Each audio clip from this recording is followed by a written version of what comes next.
A paz do Senhor, meus irmãos. A agenda de leitura de quinta-feira, 6 de janeiro de 2022, tem como título Voz do que clama no deserto. O texto bíblico encontra-se no Evangelho de São João, capítulo 1, versículo 23, que diz assim: Disse, eu sou a voz do que clama no deserto. Endireitai o caminho do Senhor, como disse o profeta Isaías.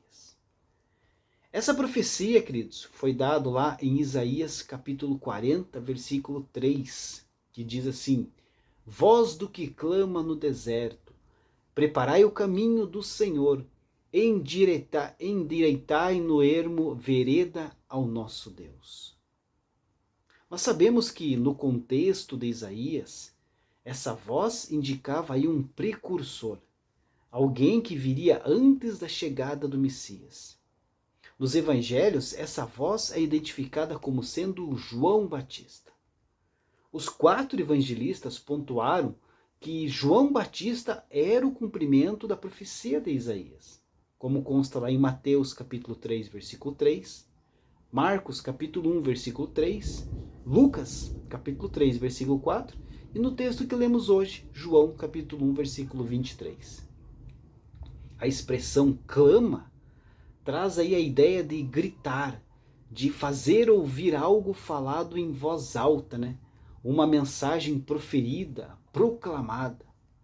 Sem dúvida temos aqui o indicativo de uma mensagem pública sendo transmitida. Dentro do contexto da época, sabemos que quando um rei ou uma grande personalidade importante estava em viagem, um precursor ia à sua frente, limpando os obstáculos, comunicando a chegada dessa pessoa e preparando tudo para que ela chegasse no melhor momento. Esse clamor citado por Isaías parece indicar esse tipo de atuação, que aponta aí para a chegada do tempo certo em que o Senhor está vindo. A atuação marcante de João Batista mostra isso, mostra né, essa situação ocorrendo aí no caso de Jesus. Ele foi uma voz de clamor que buscava chamar a atenção do povo para um retorno à presença de Deus, para o arrependimento sincero. Na profecia de Isaías, esse que clama, clama no deserto. Aqui temos muitos pensamentos sobre esse significado. Alguns pensam que Isaías estava falando inicialmente do retorno de Israel do cativeiro babilônico, falando da ação de Deus indo salvá-los dali, né?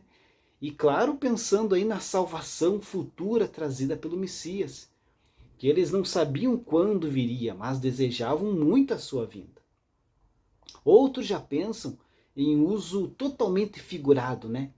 Onde o deserto aponta para a figura do estado em que o povo vivia, ou seja, um estado seco, sem vida, de pecados graves.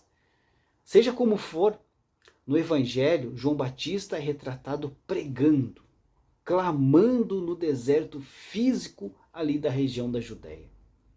E falando também da necessidade urgente do arrependimento.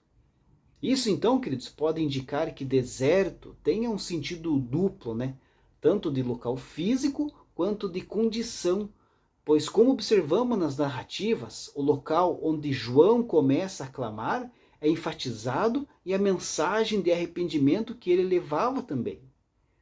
Ditos todas essas coisas, meus amados, nos afastamos um pouco aí das polêmicas de interpretação, né? E nos atentamos aí ao fato principal e claro. Toda a profecia sobre o Messias se cumpriu. Veio o precursor, João Batista. Depois o próprio Messias, Jesus Cristo, também veio e cumpriu aí toda a sua missão. Assim como profetizou o profeta Isaías, a glória do Senhor se manifestou nessa terra. A glória do Senhor se manifestará, e toda a carne o verá, pois a boca do Senhor o disse a Isaías. Isaías 40, versículo 5. Deus abençoe a sua vida. Uma ótima quinta-feira a todos.